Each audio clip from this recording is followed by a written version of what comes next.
et bon jeudi, bienvenue sur ce café filmé de quasi fin de semaine, hein. On commence à avoir l'habitude, ça y est, hein, maintenant on va arrêter de leur dire. Ça rentre dans vos têtes, on se retrouve le mardi pour se souhaiter un bon début de semaine, sauf le lundi, et on se retrouve le jeudi pour se souhaiter un bon fin de semaine, parce qu'on est déjà presque en week-end, comme diraient certains. Euh, Précédemment, dans Café Filmé, mardi, séance de psy. Donc on a avancé sur aucun sujet immobilier. On a parlé de l'émission et on a parlé de moi, c'est tout. Pour rappel, si vous voulez le revoir, c'est disponible sur Facebook et toujours disponible sur la chaîne YouTube. On avait également donc fait un petit sondage pour savoir si il fallait systématiquement rebondir sur tous vos commentaires ou pas. Et ben c'est le ou pas qui a gagné. Alors vous ne voulez pas que je parle avec vous.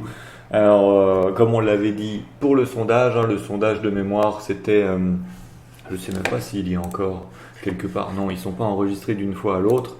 Donc le sondage c'était un peu brut, hein. Est-ce que vous voulez qu'on suive un plan ou est-ce que vous voulez qu'on suive les commentaires? J'aurais peut-être dû mettre une réponse intermédiaire du style un peu des deux. Parce que si je ne lis pas les commentaires, j'ai envie de dire que ça ne sert à rien que je fasse un live, autant que je fasse directement une vidéo dans mon canapé, que je fasse le petit montage qui va bien, la petite musique de fond, les petits génériques comme on commence à avoir l'habitude, et puis je roule ma bosse. Donc non, le but du direct, c'est quand même que l'on va discuter avec vous quand vous avez des choses à dire. Quand vous n'avez rien à dire, eh bien, je me débrouille. Donc on va suivre un plan. Ça c'est ce que vous m'avez demandé. Et effectivement, du coup, en fait, on répondra aux commentaires. On prendra le temps de répondre aux commentaires si et seulement si les commentaires sont pertinents par rapport au sujet.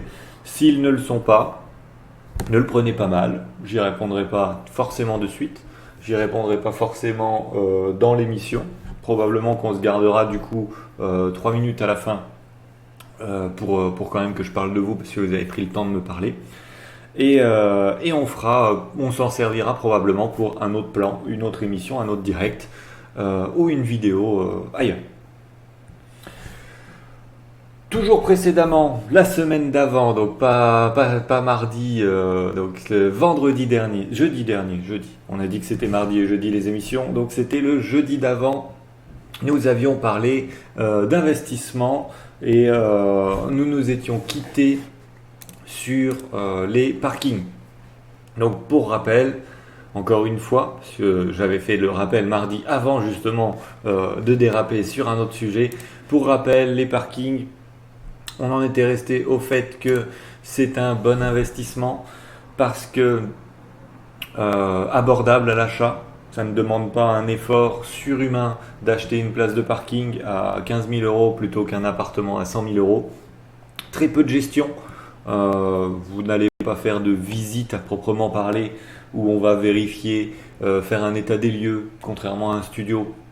Et encore plus avec un studio meublé, vous n'allez pas faire d'état des lieux du matériel, des murs, des peintures, des sols, de l'électroménager. C'est une place de parking, la personne, si elle dit bon le quartier me convient, est-ce que éventuellement la seule question qu'elle pourra se poser c'est est-ce que ma voiture rentre dans la place, parce que des fois on a des petites places de parking et du coup si on se retrouve avec un SUV ou un monospace, ça peut ne pas passer parce qu'il y a un poteau ou autre chose dans les parkings souterrains. Mais ce sera globalement la seule question qu'un locataire vous pose. Vous n'allez pas non plus forcément vérifier la solvabilité de votre locataire. On parle d'une location entre 40 et 100 euros si c'est une place aérienne, si c'est un box fermé souterrain, centre-ville, pas centre-ville. Pour 45 euros, vous n'allez peut-être pas faire une étude Banque de France pour vérifier si le locataire est solvable. Pour un studio, un impayé de 400 euros tous les mois, ça peut commencer à faire mal le temps de réussir à le mettre dehors. Il y a également moins de protection pour un locataire, justement, vu qu'on parle de mettre dehors, pour un locataire de parking plutôt que pour un locataire d'appartement. Si vous avez un souci avec le locataire de votre appartement, on va pas se le cacher, ça peut être difficile. Donc avec les places de parking, on n'a pas tous ces problèmes. Et dernier point, nous avions donc l'article de Capital qui nous disait les taux de rentabilité canon des parkings dans les grandes villes. On avait commencé également effectivement à parler de rentabilité. Quand on parle d'investissement, on parle forcément de rentabilité. Et du coup, eh bien, les parkings nous offrent un taux de rentabilité canon, comme dirait Capital. Donc plus abordable qu'un investissement immobilier classique, l'acquisition d'un parking peut s'avérer être une excellente affaire et atteindre jusqu'à 9% de rentabilité nette. Alors 9% c'est énorme, surtout en net. Pour un appartement, on est 9% net, j'achète tous les jours. J'en ai pas vu personnellement. Si quelqu'un en a vu, dans mes amis, dans mes professionnels, dans les personnes qui regardent ce live, montrez-moi un 9% net en appartement, ça doit être exceptionnel. Alors, pour les appartements, ce qui sera particulier pour les parkings, c'est pas vraiment les mêmes dynamiques, c'est que plus la rentabilité va être élevée et plus la plus-value au moment de la revente risque d'être faible. Et inversement. Donc si vous achetez un appartement à Paris, là forcément, si vous commencez à parler à un investisseur parisien et lui dire qu'on peut trouver du 9% net, le parisien est fou. À Paris, si on trouve du 5% brut, on est heureux. Mais l'avantage, c'est que quand vous achetez un appartement à Paris, vous allez certes ne pas avoir une forte rentabilité, mais au moment où vous allez le revendre, votre plus-value, donc le prix, la différence entre le prix d'achat et le prix de vente, sera beaucoup plus important qu'à Nancy où on aura des taux de rentabilité supérieurs, ou même dans des villes moyennes. On peut citer Épinal ou Commercy où effectivement on aura une rentabilité plus élevée, mais une plus-value à la vente plus faible qu'à Nancy. Donc ce sont à chaque fois des curseurs qu'il va falloir mettre quand vous cherchez à acheter pour investir. Et du coup là, 9% net, c'est énorme. Pour seulement 23 000 euros en moyenne. Donc voilà, 23 000 euros en moyenne, on sent la moyenne française. Il est possible de devenir propriétaire d'un parking en France. Pour parler local du coup, sur la première couronne de Nancy, on peut trouver des places aériennes à 5 000 euros. Sur Nancy Centre, on est plus à 15 000 euros pour une place souterrain. Après, 25 000 euros, on est déjà sur du box. Donc là, si on est sur une moyenne de 23 000 euros, elle me paraît quand même élevée, ou alors il y a énormément de places à vendre au centre-ville de Paris, et il faudrait que je m'intéresse un peu au prix de vente des places à Paris. Une place, ça fait 12 mètres carrés, donc peut-être qu'effectivement il y en a qui ont trouvé le filon, ils achètent une place, ils mettent des murs et ils appellent ça une cave, je sais pas. Mais effectivement, sur Nancy, sur la Lorraine, 23 000 euros, c'est plutôt la fourchette haute que la moyenne. Alors, 5% brut à Paris, j'achète 10 fois, nous dit Nicolas. Bah voilà, effectivement, je pense que ce sera acheté 10 fois au final. Et du coup, si une centaine de personnes achètent 10 fois, il y aura une surenchère. Et effectivement, même le prix, le rendement le plus haut va finalement baisser parce que les gens vont surenchérir. Ce qui veut dire que le rendement descend, mais la plus-value pour le vendeur augmente. Et ce que j'ai dit, c'est juste. Du coup, ça vous aura expliqué de manière très simple pourquoi plus le rendement est élevé, moins la plus-value le sera, et inversement. C'est pour ce genre de cas. Alors, 9% net, c'est près de la gare de l'Est à Paris, et encore en 2015. regarder justement si dans l'article ils nous en disent plus, ils nous donnent des exemples de villes. Euh, alors, vu qu'on n'est pas nombreux sur le stream, peut-être que ce sera le moment d'aller sur le bon coin et d'acheter une place de parking tout de suite en sortant de cette émission. Nous allons bien voir. Alors, le type de bien a vu son loyer moyen augmenter de 3,6% sur un an entre 2019 et 2020, selon les données du groupe Se Loger et Capital publie ce lundi 8 mars. Alors forcément, c'était il y a un mois, mais l'information au bout d'un mois est toujours pertinente. Et la demande est toujours au rendez-vous, handicapée par la réduction progressive du nombre de places de stationnement dans certaines villes. Alors, baisse du nombre de places et augmentation du nombre de places payantes. Si vous êtes dans un quartier payant à Nancy, vous devez payer un abonnement résident et au final, pour potentiellement avoir le droit de vous garer dans la rue si éventuellement il y a une place. Donc effectivement, est-ce qu'on va payer un abonnement résident pour être dans la rue avec les risques que ça comporte, météorologiques ou humains, on va dire, en termes de dégâts sur votre véhicule, ou payer donc 20 € de plus pour une place de parking privative, quelle que soit l'heure du jour, de la nuit, de la semaine, la place est là. Effectivement, on a beaucoup de locataires beaucoup d'automobilistes du coup, parce que ce ne sont pas encore des locataires, qui cherchent des places en location. Les automobilistes donc sont séduits à l'idée de posséder leur propre place de parking. L'évolution de la demande est ainsi en hausse de 26,3% sur un an, donc ça veut dire que ça augmente le nombre de locataires, donc ça augmente les prix de la location et ça augmente également les prix de vente, parce que si beaucoup de monde peuvent s'en acheter, beaucoup de monde veulent s'en acheter et du coup les prix augmentent. Donc là pour le coup on n'est pas justement sur le marché stable de l'appartement où on peut se retrouver avec une place de parking avec une très forte plus-value et un très fort rendement. Et on ne va pas s'en plaindre parce que c'est ce qu'on recherche si on fait de l'investissement. Donc le site d'annonce immobilière, donc c'est Se Loger, a ainsi scruté à la loupe les prix de vente moyens des parkings et des box. Voilà, donc il y a les box dedans, ce qui fait qu'effectivement 23 000 € en moyenne, si on inclut un box de place à Paris, il y a moyen qu'effectivement ça chiffre un peu. Ainsi que le loyer moyen pratiqué dans les 32 plus grandes villes de France. Se Loger a ainsi pu établir une rentabilité moyenne brute, puis une nette. Alors, semi-nette, j'ai eu une coupure de courant. Je vais vérifier que je suis toujours en direct. Ouais, c'est bon. J'ai entendu le bip. Tant mieux. Nous sommes encore là.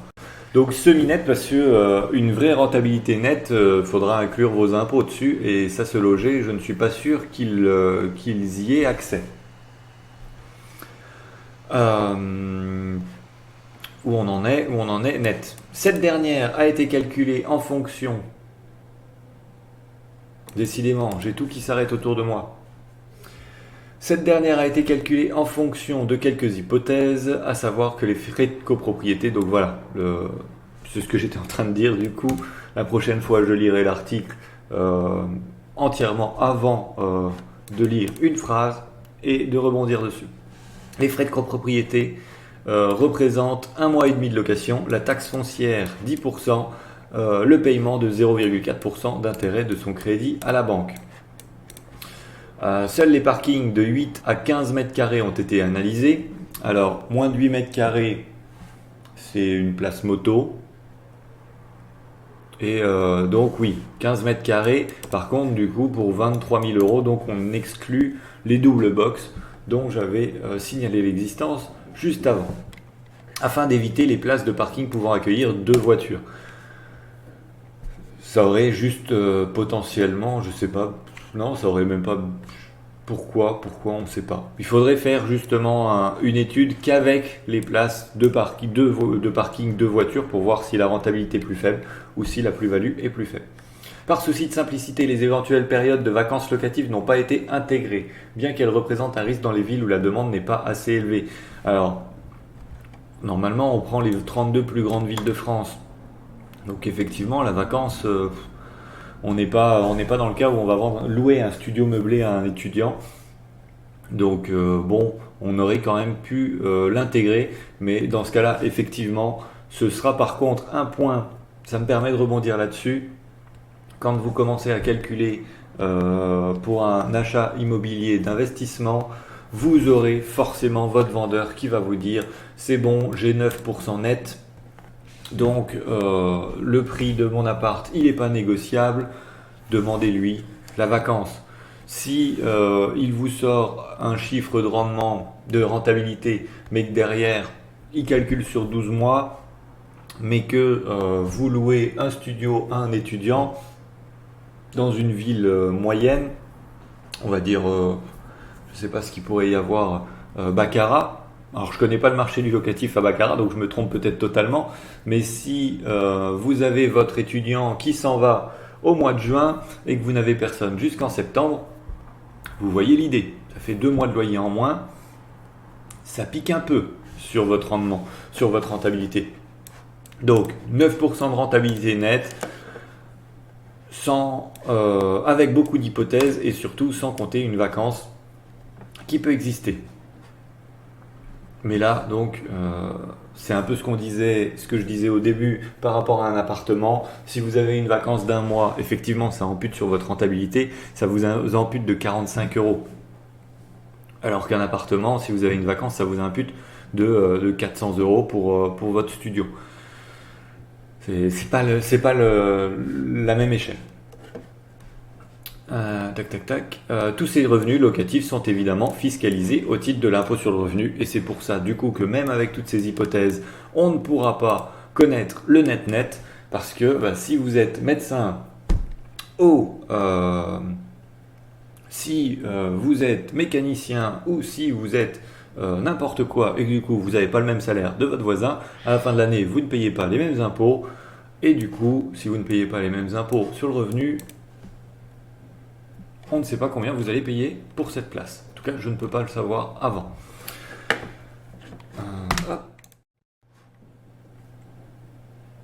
Oui, je suis en direct. Alors, Monaco, on est à 150K, 200K le box pour une place. Du coup, la voiture vaut 2 millions. Mais effectivement, bon alors Monaco n'est pas en France, donc peut-être qu'il n'est pas inclus dans Capital. Non, c'est bon, Monaco n'est pas inclus dans les grandes villes de France de la part de Capital. Mais Paris, ça m'étonnerait pas ouais, 23K pour Paris. Bon, 50 000 en France, oui, en face de Monaco, du coup, ça change bien.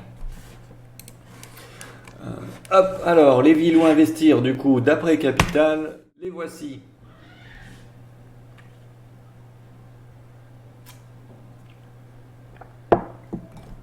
Donc nous avons, je ne sais pas par quoi elles sont triées. Par rendement, non. Par rentabilité, non. Elles sont triées par le vent, apparemment. Ah, on peut trier par ordre alphabétique. On va trier par rentabilité. Brute, parce que c'est ce qui nous intéresse. Donc le top du top de la rentabilité brute, Strasbourg, avec un prix moyen au mètre carré de 686 euros, moins 34% de prix entre 2019 et 2020. Alors, ce qui me pose problème dans ce tableau, c'est qu'on n'a pas le nombre de transactions. Si à Strasbourg, alors Strasbourg pourtant c'est une grande ville, il y avait 10 places de parking à vendre en 2019 et qu'il n'y en a qu'une seule qui s'est vendue en 2020, ça peut expliquer l'écart. Parce que moins 34%, moi je vous propose d'aller vérifier tout de suite d'ailleurs si on va trouver des annonces au fur et à mesure dans les villes. Salut Baptiste, et cette fois-ci je me trompe pas de nom parce que je vais pas 2 fois payer les croissants. Enfin, quoique je pourrais. Bonne journée à toi aussi. Alors, par contre, le rendement est pourri. Donc, loyer moyen 7 euros au mètre carré. Évolution du loyer moyen au mètre carré 11% quand même. Donc, avant, c'était gratuit. Rentabilité brute 11,8%, rentabilité nette 8,9%, évolution de la rentabilité 69%. 11,8% en brut, 7 euros au mètre carré à la location pour 686 à l'achat. On est au loyer au mètre carré, on n'est pas si dégueu que ça au final, à part à Nice qui est supérieur, hein. Ça a l'air d'aller. Donc du coup, ce qu'on va faire, le bon coin, on va faire une étude de cas. Je suis jamais allé sur le bon coin avec cet ordinateur là. On va faire une étude de cas en direct, comme ça on verra si effectivement on trouve. Pourquoi le bon coin? Du coup on a dit même se loger. Seloger.com. Je connais pas du tout leur slogan. Se loger, alors, dans quelle ville? On n'accepte pas les cookies. Dans quelle ville? Strasbourg. Alors, je ne connais pas les quartiers de Strasbourg. Si j'ai un Strasbourgeois ici, tant mieux, qu'ils nous le disent, s'il y a un quartier ou pas. Hop, parking box. Et on recherche. Combien de résultats avons-nous? Nous avons 34 parkings avant. Trié par prix croissant. 12 mètres carrés, 3500 euros. Dans quel quartier sommes-nous? C'est une agence qui... C'est une agence. Il y a des frais d'agence là-dessus. Donc on est sur une place de parking standard, je pense, 12 mètres carrés. Donc vous voyez, hein, quand je vous dis que on s'est arrêté en dessous de 8 mètres carrés, heureusement, parce que ça c'est 12 mètres carrés. On voit ce magnifique véhicule à côté, hein, donc, de type Peugeot Partner. Faut pas derrière avoir un BMW X6. Mais donc on est sur 12 mètres carrés pour 3500 euros à rue de Rimbard. À qui est-ce que vous pouvez louer ça?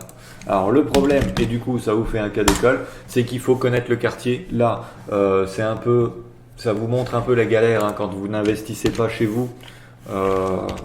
Là, je ne connais pas Strasbourg, je ne suis pas sur place. 3500 euros, waouh, c'est moins cher que Nancy. S'il n'y a pas de location, enfin si personne ne cherche à louer aux alentours de ce quartier, ça ne sert à rien une place. Même si je l'ai acheté 3000 euros, bon, on est dans un quartier résidentiel.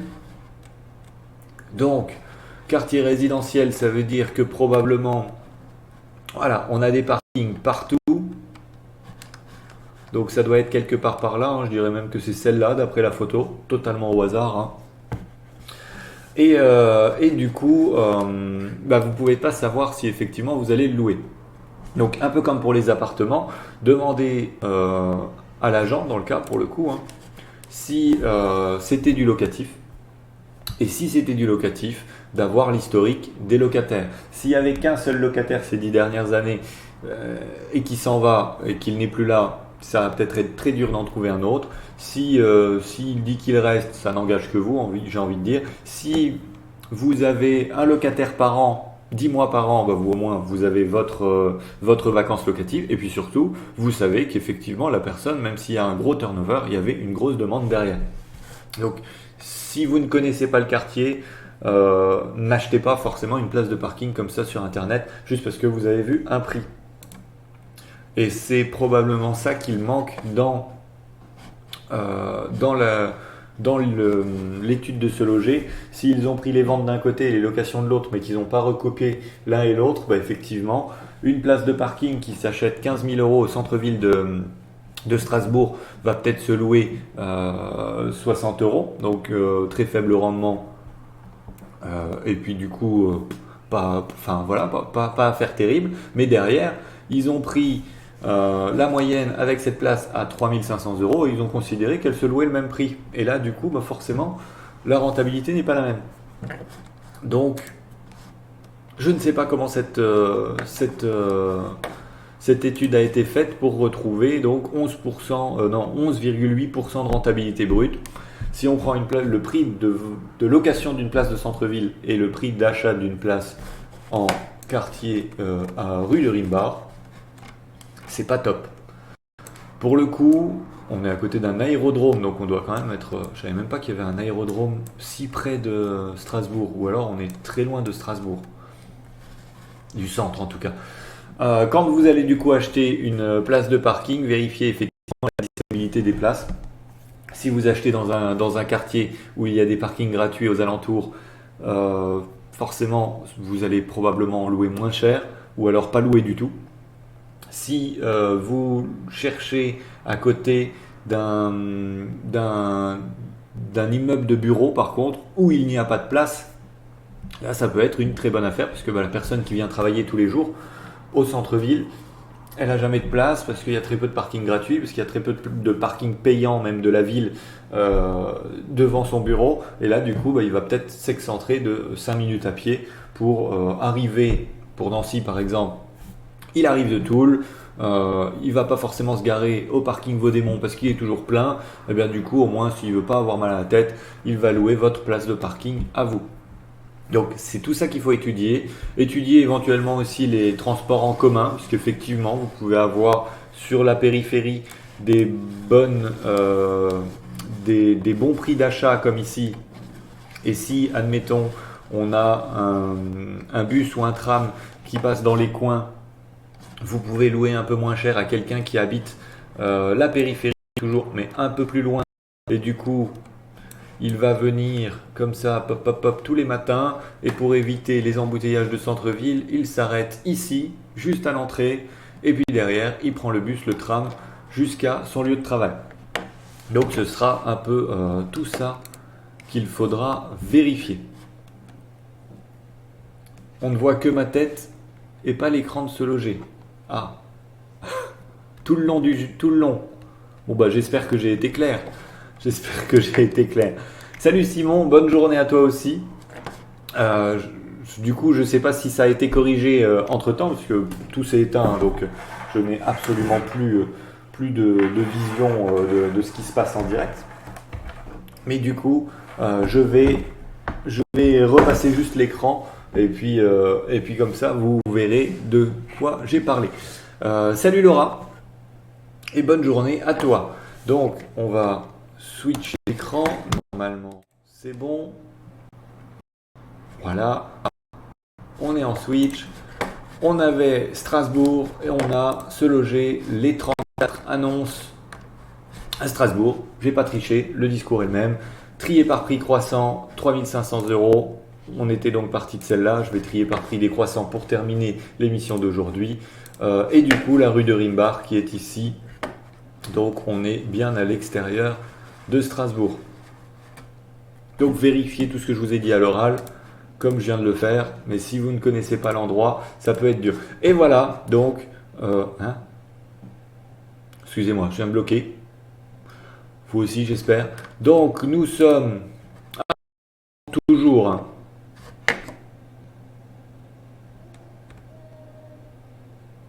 50 parkings intérieur et extérieur sur 2 niveaux dans copropriété. Charge annuelle 72. Ok, donc lui il a vendu 50 places à 583 000 euros. Donc est-ce que ça casse notre moyenne ?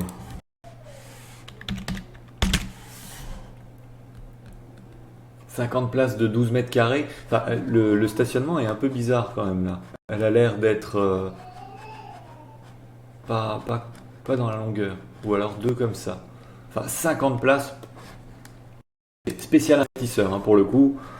Mais bon voilà. Si effectivement, plutôt que d'acheter un appartement, un immeuble là, pour 500 000, vous voulez faire de la gestion comme Vinci Park, c'était le moment. Mais là, c'est sous compromis.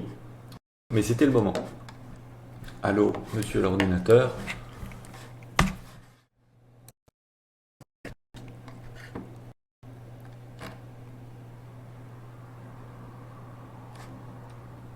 Oui, donc tout à l'heure, j'avais juste oublié de faire la transition. J'ai passé 5 minutes à parler tout seul. Bon, au moins, vous avez vu ce dont j'ai parlé. J'aimerais, voilà. Donc, parking box, 12 mètres carrés, voilà. Donc, Strasbourg, Mairie Nord. Je préfère vérifier maintenant, hein. Juste hop, même si c'est pas très joli dans le stream vu que j'ai pas l'écran. Et que du coup je vois pas forcément vos commentaires en direct. Et donc on termine sur celui-ci, comme ça montrera les deux. Voilà, en hypercentre, carré d'or, place de parking, sous-sol, copropriété bien entretenue. On est à 53 000 euros pour Strasbourg, pour 12 mètres carrés. Donc on est bien loin, si mon ordinateur veut bien. Non, ok. Non, il n'y a pas de problème, je le prends pas mal. On est bien loin, on trouve que l'étude est un peu limite, donc ne vous jetez pas forcément donc, sur ce 9% net. Allez, j'y vais. Regarde, à Strasbourg, il y a 11% brut. Bah forcément, si donc on prend le prix de location de celui-là pour le prix d'achat de celui-là, le rendement est bon. Si c'est l'inverse, ça doit être moins bon. Donc faites attention à ça, même pour les places de parking, même si c'est pas un appartement. Après, bien évidemment, toujours la même chose que quand on investit. Si vous investissez 3500 euros, si vous faites une erreur, bon c'est une erreur qui vous aura coûté 4000 euros en frais de notaire inclus. Donc tout va bien, j'ai envie de dire. Enfin, c'est pas tout va bien. En fait, il n'y a plus du tout de stream là. Si, c'est bon. J'ai un peu peur aujourd'hui. J'ai un peu peur. Donc voilà, oui, 3500 euros. Si vous avez fait une erreur, c'est pas grave en soi. Je pense pas que vous puissiez la vendre moins cher derrière si vous voulez la revendre, puisque finalement vous trouvez pas de locataire. Donc ce sera un apprentissage. C'est aussi comme ça qu'il faut penser. On l'avait dit.